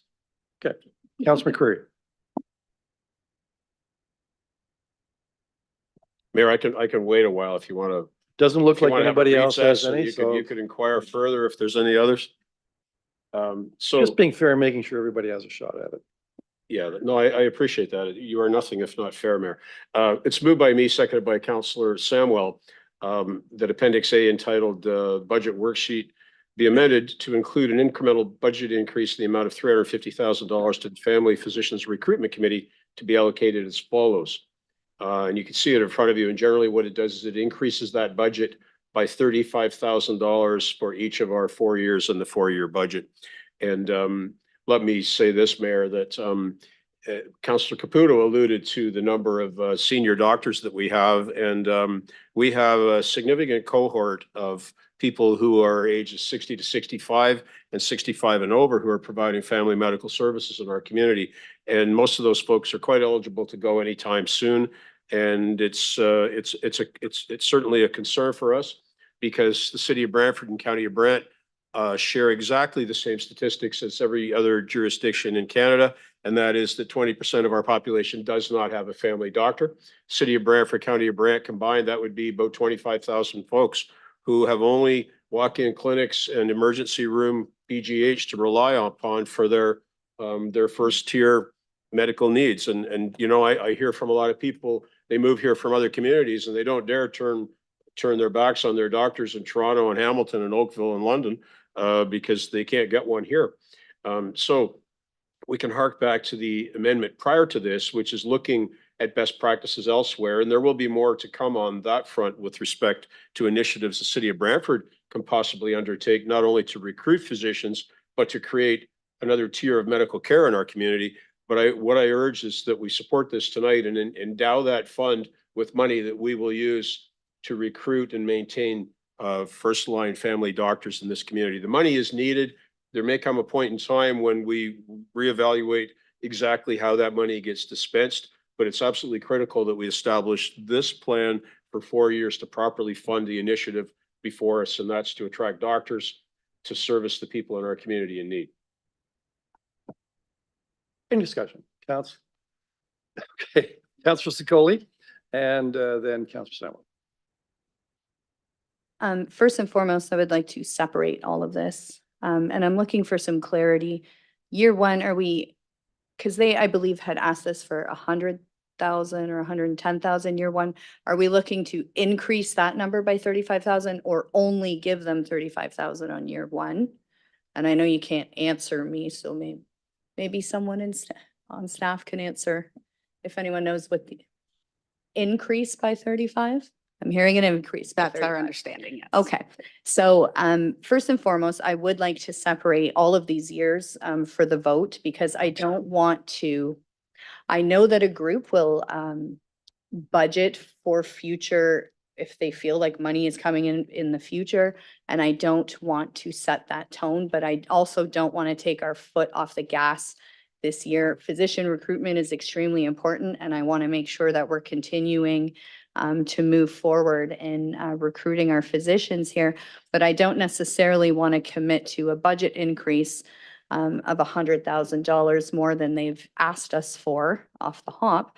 And I'm not going to support an increase until I know that this is the direction and the best allocation of our resources to get the job done here. So I'm not going to be supporting any of these numbers, but I do want to make sure that they're getting the $100,000 that they asked for. So I just wanted to be sure, and Joelle, I'm correct in that, right? If I were to vote against this, they would still get the 100. Okay.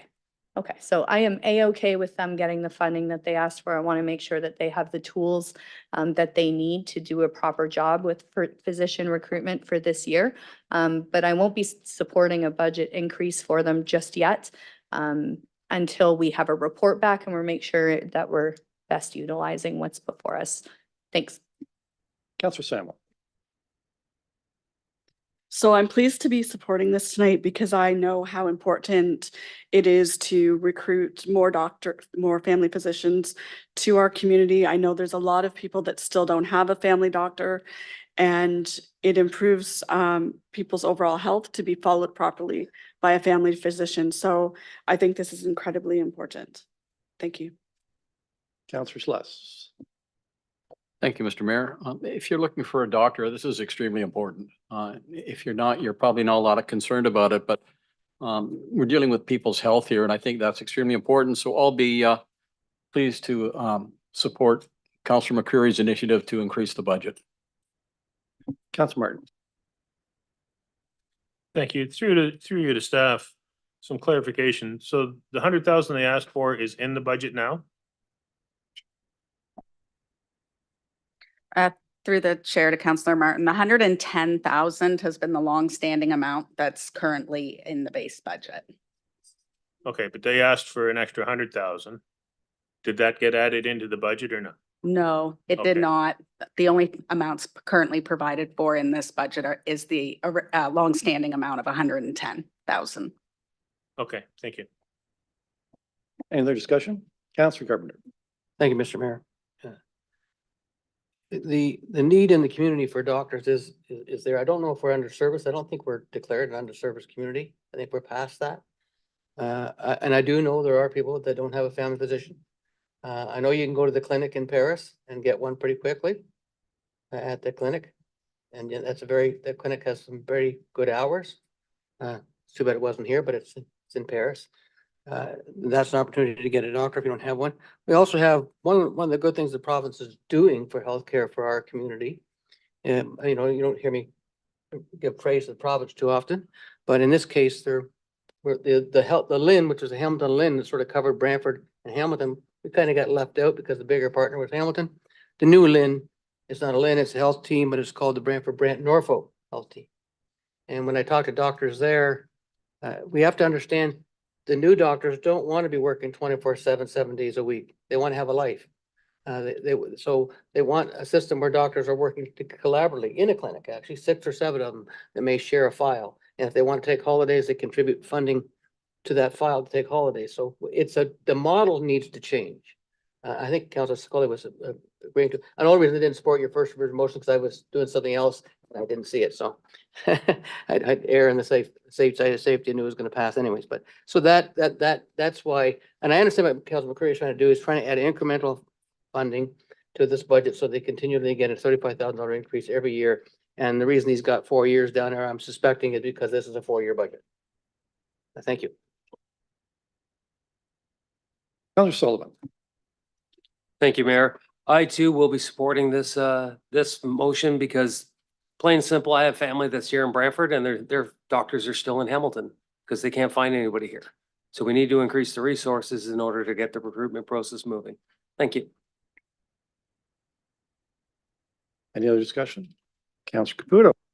I might as well chime in on this.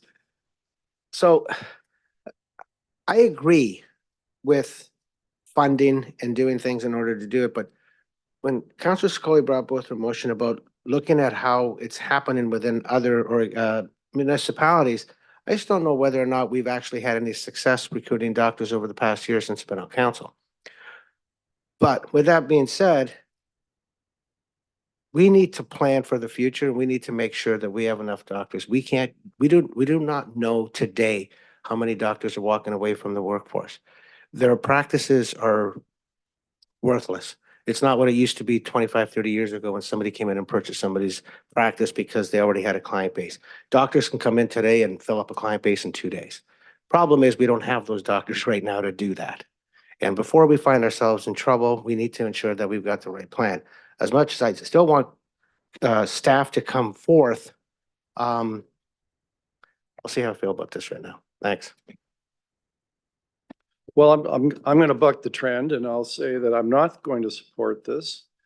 And I'll say because with all respect, this program, and I reviewed the material that we got in the fall. You recall we got a very fulsome report in November, and that was referred to the Joint Services Committee, which is a committee we have with the county to investigate possibility of the county becoming involved jointly with us in a search exclusively for family physicians, because right now the county is not contributing to this cost. And I don't have a problem with that, but when I looked at that material, you're supporting this because you think that what this program does is attract family physicians to Brantford. And my definition of family physician is a doctor that's in private practice or a family physician, or doing that with a group of other family physicians. That's what most of us consider to be a family doctor. That's what most of us are expecting, that this is what we're doing by supporting through this money. I have to tell you, I don't think so. I looked at the data for the last 2 years, and this group has done a great job. And essentially, it's being run by the hospital. They've had some fair degree of success in retaining and attracting specialists for the hospital. And that's a great thing. That's a good thing.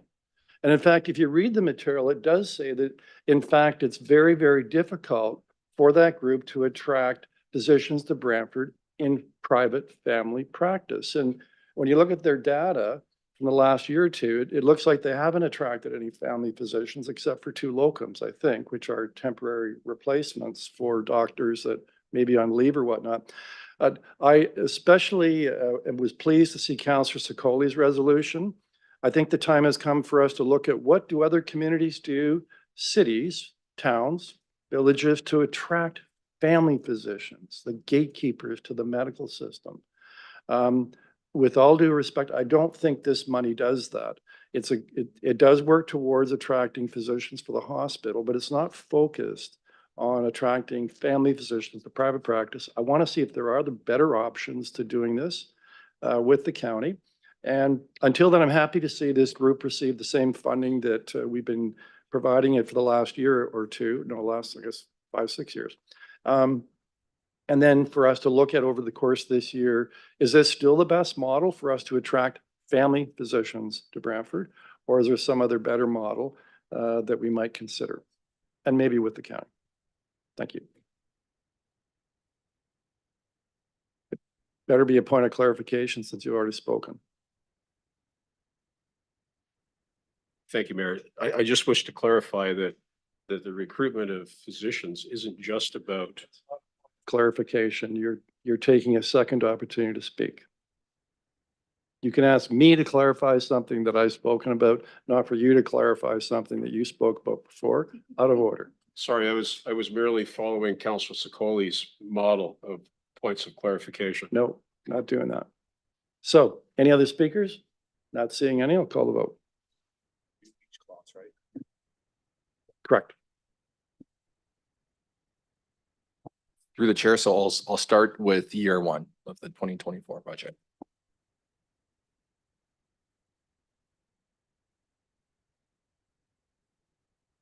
Just to clarify, this is in addition to the 110,000.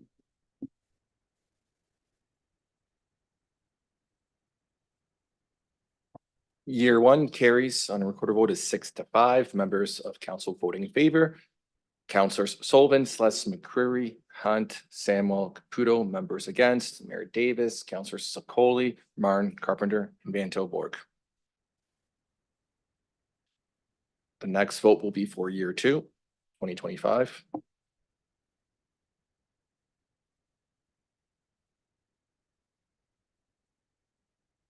Year 2 for 2025 is lost on recorded vote of 5-6. Members of council voting in favor, Councillors Sullivan, Sless, McCreary, Hunt, Samuel. Members opposed, Councillors Van Tilburg, Carpenter, Marn, Caputo, Sicoli, and Mayor Davis. And next will be year 3, 2026 budget.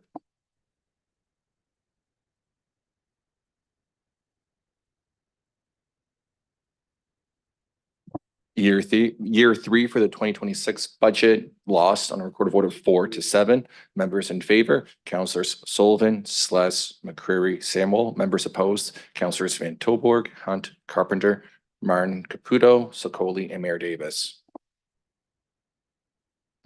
Next will be year 4, the 2027 budget.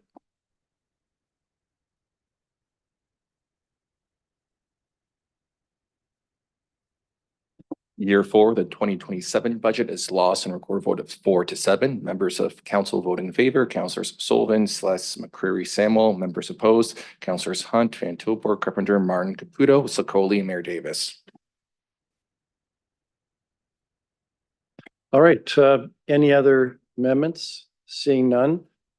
Councillor Martin, you wanted to speak to the resolution as a whole. Yeah, specifically regarding the change to the police budget. I'm wondering if the police were to take back the crossing guards and find the 665 instead of the 700,000 that's being asked for with this, if that would meet with the mayor's approval for accomplishing the original goal. I'll address that when I have my speaking opportunity. Any other discussion? All right, so my one speaking opportunity, yes, Councillor McCreary.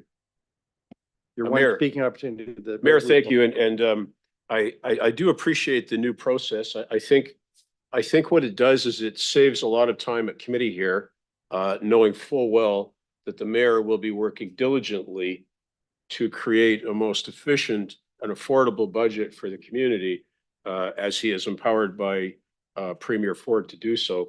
So I'm going to say what I said last time. I would encourage some members of this council to vote in opposition to this budget to encourage and cheerlead the mayor onto bigger and better things in terms of making reductions that we all can embrace. So I guess I'll take my opportunity. Yeah, I would say in response to a query put on the floor by Councillor Martin, you know, certainly that, because what we were doing tonight was just simply responding to the Police Services Board wanting to shift that program back to us. And of course, we need the money to pay for it or take that back from police. If it stays there, then yes, correspondingly, you increase the dollar amount for police services. I'd say this in terms of this process. I thank council members. We're dealing with an entirely new process that was imposed on us by the provincial government. I did not have an option not to do it. It was mandatory in the Strong Mayors legislation that we do this. I tried to arrive at a process that would give councillor members some understanding and knowledge of the budget before you receive the budget, the mayor's budget. In fact, under the legislation, I could just give that to you on February 1st without you even having seen it or had any opportunity to discuss with staff, and then having 2 or 3 weeks to decide how to deal with this budget that I present to you. I thought that was extremely unfair and undemocratic. And I thought, you know, we could do, I'm very pleased to see that I think we have achieved a process that's similar to last year, and I think, but still respects the legislation as it is. A big thank you to staff, especially Joelle and her team and the senior leadership team and all the other staff that went into preparing this budget. It was really challenging for them doing the 4-year budget. That's why we saw it a little bit late this year, because this was a new task for them. I think I think they did a great job. I know they very diligently went through the budget and went at it many times, knowing that we would not be satisfied as a group with a budget that had an increase in the order of 8, 9, 10%, given what many homeowners and property taxpayers and those paying rent are facing in our community with inflation. I think they did a great job. And I think it's going to pay dividends for us in the next 2 to 3 years of council, but we're going to find the budget process is much simpler than what it is even this year. And what we're going to be focusing on is for each year, what changes we want to make to that base budget we're approving right now for years 25 and 26, and actually 27 as well, I think. In terms of voting, and I want to thank council members for having a very robust and I think a very excellent discussion on a number of occasions about various amendments. It's been very helpful to me. I know it's going to be helpful to all of us as we work through the process in February of determining what the final budget will be through the presentation of my budget, your response, and what follows from there. In fact, I very much enjoyed many of the debates we've had, and as I said, very helpful to me. I'd say this to the taxpayers. I take this as this is probably the most important responsibility that I have as mayor, and that is in terms of my involvement and participation in the budget process, which has been changed through strong mayor's legislation. I'm endeavoring to arrive at a balance between the concerns that many ratepayers have and those paying rent, that they're facing inflation that's been unprecedented for the last decade or two. It's been putting a tremendous squeeze on many family budgets.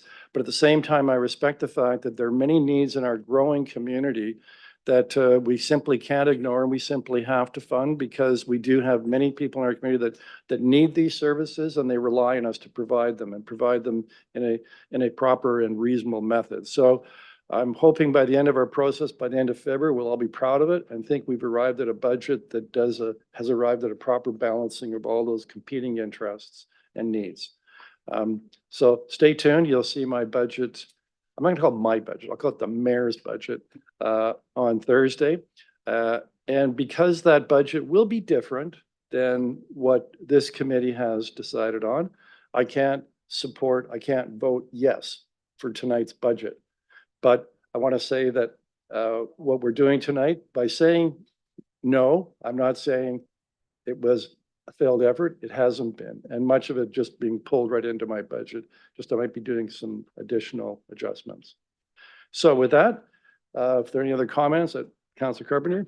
I would just add, Mr. Mayor, that you talked about first of all, let me talk about what you said about undemocratic. I've never met a more undemocratic government than this provincial government and what they've been doing, either with Toronto, with the Greenbelt, and with the changes in legislation, with taking away funding, giving funding to developers, taking out of our pockets, the city's pockets. But the city is faced with the same kind of inflation rates that the residents have had as well. And those inflation rates have affected all our budgets and all the services we provide. So if we want to provide less services, we could do that, but that wasn't the choices that we made during this budget. We agreed that the services that we're doing really are minimal. In fact, we've had requests and resolutions on the floor to do other services. Communities in Bloom, that's a cost. Now, those things they're good things, but they're costs. So while the budget is higher than most would like, we're maintaining services unless we didn't hear people wanting service level cuts, in the review. So good luck with your budget. I think it's unfair that it's being hoisted upon you the way it is. I think the council priority I believe firmly in democracy. And I believe in a free press. I wish we had one where we had that's a very important part of democracy, but good luck. I don't envy you. Councillor Caputo. Thank you, Mr. Mayor. I agree with everything that's been said here tonight. We certainly, we are in a position probably that a lot of cities in Ontario aren't right now. And we're looking at a proposed budget increase that comes in pretty much almost half of what's happening within the community. But I am going to vote this down tonight because I need to know or see or somewhat get an idea as to how you're going to present the budget to us. So I look forward to it, and with no pressure added, that's where it stands with me tonight. So thank you. Yep, call the vote then on the Estimates Committee worksheet.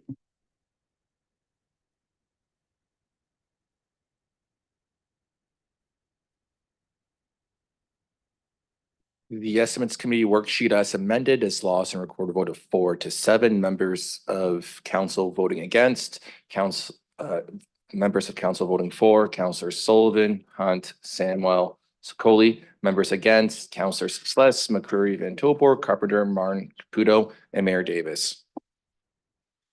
All right, so we have no urgent reports. We have no resolutions. We have one notice of motion. Councillor Sicoli, if you'd read the title of your notice of motion, please. It's that time of year again, guys. City of Brantford 2024 International Women's Day Campaign. All right, we'll move to bylaws. Councillor Sullivan, if you please read the motion for first and second reading and state your seconder. Thank you, Mayor. Obviously moved by myself, second by Councillor Sicoli, that leave be given to the mover and seconder to introduce the following bylaws, first and second reading. Bylaw readings preamble 2, 2024, bylaw to amend chapter 520 fireworks regulation firecracker Prohibition Bylaw 2024-5 Combined Committee of the Whole Report 2024-0116.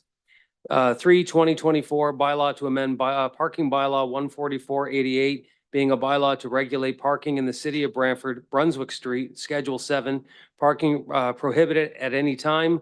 Public Works Policy 021, amending on-street parking regulations. 2024 bylaw to amend parking bylaw 1488, being a bylaw to regulate parking in the city of Brantford, Cayuga Street, Schedule 11, alternate side of the street parking. Public Works Policy 021, amending on-street parking regulations.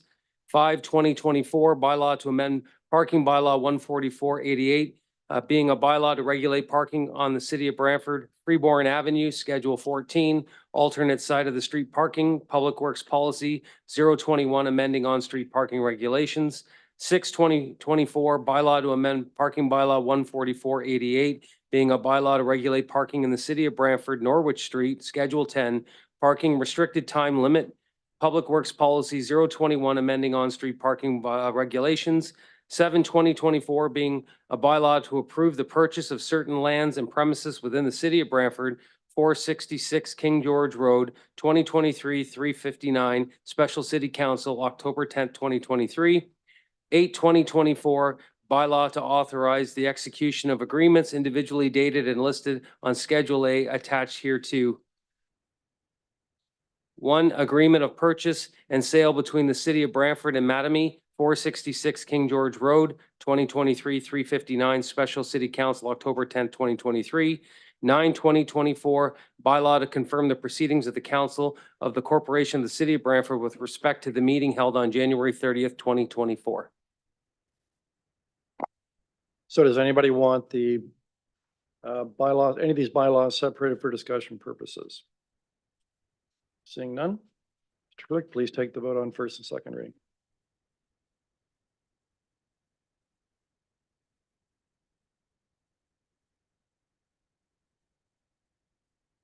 The first and second reading of all bylaws carries unanimously on a recorded vote of 10-0. Members of council voting in favor are as follows: Councilors Sullivan, Celeste McCreary, Hunt, Van Tilburg, Samuel, Carpenter, Martin, Caputo, and Mayor Davis. Councillor Samuel, I think you have the resolution for third and final reading. Moved by myself and seconded by Councillor Van Tilburg that all bylaws having received a first and second reading be taken as read a third time and finally be passed and signed by the mayor and the clerk. Anybody want any of the bylaws separated for discussion at third reading? Seeing none, Mr. Clerk, please take the vote.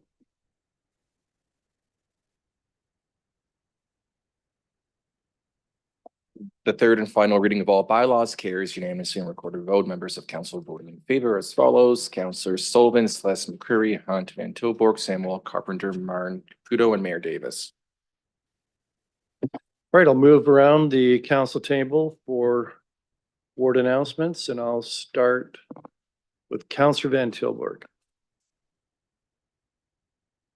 Next, Councillor Sokola. Is it because I was mad you didn't start with me? I don't have a ton of ward announcements. I just want to say happy Valentine's Day to everybody. And there is coldest night of the year coming up, February 24th. So if you're interested in coming out and supporting that event, just go on the old Google and search the event. You can join a team, you can donate, you can show up and dress warm and walk with us. I will be there. Thanks. Councillor Kerber. Well, I don't have much except either, but I will be joining Councilor Sokola in the coldest night of the year. And I think she was a team captain last year. I hope she's doing that again this year. Makes it easy for the rest of us. There's a couple other events. I think we have the event for the wheelchair basketball. I don't know if we got a team enough for that yet. And then we've got probably not. And then we've got the bowling for the kids. So coming up, but I want to remind everybody that this week is also going to be Groundhog Day. And if you believe a rodent's going to tell you the weather, I'll tell you in advance that it's going to be spring starting Saturday, +3 and fully sun finally days. Spring is already here. Thanks. Councillor Caputo. Thank you. So again, also not a lot happening, but I do have some information on the Homedale Association. They are having a crock pot cooking course starting at the end of May. You can check out the Homedale Association Facebook page or info or email at hna@homedale.ca. I hope my wife's not watching because she'll sign me up for this. Also, looking forward to being at the coldest night of the year, and apparently I know the person who's donating all the soup for everybody to come out and drink. So please be a part of it and look forward to seeing everybody then. Counselor Sluss. Thank you, Mr. Mayor. Just not an announcement, but I guess a reconfirmation. Our Brantford Bulldogs are in first place in their division and in their conference. So I think we're riding a winner. They play 3 games this weekend and that should bury the rest of the field. Counselor Martin. Thank you. I don't have any announcements, so happy Valentine's Day, everyone. Counselor McCurry. I would like to hark back to a comment made by Counselor Carpenter, the Grinch who stole Groundhog Day. If you celebrate Groundhog Day, and I know I do, Counselor Martin does, I know he does as well, be safe out there in your celebrations. Counselor Hunt. No ward announcements, but I do want to, on behalf of myself and my husband, we were very pleased to attend the city's New Year's Eve celebration at the Sanderson Center, hosted by Councillor Carpenter. Councillor Sullivan was there as well as Councillor Samwell. All I can say is that what a job put on by both the 2 acts and then the fireworks at midnight and the ball drop was great for something being held here free for families. It was just very nice to attend, and again, kudos to both Jen and Lori Dawn who worked so hard on those events for us. So thank you. Counselor Sullivan. Thank you, Mayor. I do have one ward announcement. We're moving into the second phase of the water meter upgrades. They're going to be having an event to answer any questions you might have on Thursday, February 8th from 5 to 7 at Agnes Hodge Public School in the library. This is where we got to change to the smart meters. So if any questions you might have, this is mandatory. Nobody's gonna have a choice on this. This has been ordered by the government. So just get out there, get the information so you know what's going on. Other than that, have a safe and good happy Valentine's Day. Thanks. Counselor Samwell. Thank you, Mr. Mayor. So I do have a few announcements. So first of all, I want to let everyone know that on February the 8th, that there'll be a second open house in regards to the redevelopment of the Freshco Plaza at 50 Market Street. So drop by Doug Snooks Community Center between 5:30 and 8:30 to ask questions and to share your feedback on February 8th. I also wanted to add that the Eagle Place Community Association is having a couple of events that I'm going to mention here. They're having an art escape workshops at Doug Snooks from 6:30 to 8:30 p.m. There's still some spots available on Thursday, February 22nd and Thursday, March 7th. These workshops are suitable for anybody 12 and up, so please register with them. They're also accepting gently used art supplies if anybody has anything that they're finished with. And then also an adult board game night at Doug Snooks from 5:30 to 7:30 on Fridays, February 2nd and February 16th and March 22nd. Another free event, and you can bring your favorite board game or select one from the games provided. Thanks. Thanks, and I'd like to, I'm surprised nobody mentioned the great family day activities we have planned here at the city of Brantford. Starting off with the free DJ skate party in Harmony Square on Saturday, February the 18th from 1 to 4 p.m. A number of really family-friendly activities kicked off by the DJ skate party, followed by Monday by the Bell Homestead Family Day tours for the very low price of $2. You can see what I think is one of the most significant and actually one of the most interesting museums we have here in the city of Brantford, seeing where the telephone was invented. All of that culminating in the Family Day public swim and skate on Monday at the Wayne Gretzky Center from 2 to 4, and then the Mayor's Family Day skate with members of the Brantford Bulldogs. Now, I'm not talking members of the office staff. I'm talking players. Some of the players will be coming out at the end of the game, the afternoon game on the Sunday. So it starts at 5:30, goes right through to 7 PM. And come on out, enjoy skating with the members of the Brantford Bulldogs. There'll be free hot chocolate. It'll be a great time. So, and also we will hear for the first time on Family Day, the clock tower bell will be ringing on the hour, starting on Family Day, and that'll continue thereafter, ringing on the hour from 7 AM to, I think it's 10 PM. And every hour you will hear it's 10 PM, 10 bells. So that'll be the first time anybody's heard the bell on a regular basis in about 50 years. So with that, hope everybody has a great week, and stay tuned for the mayor's budget.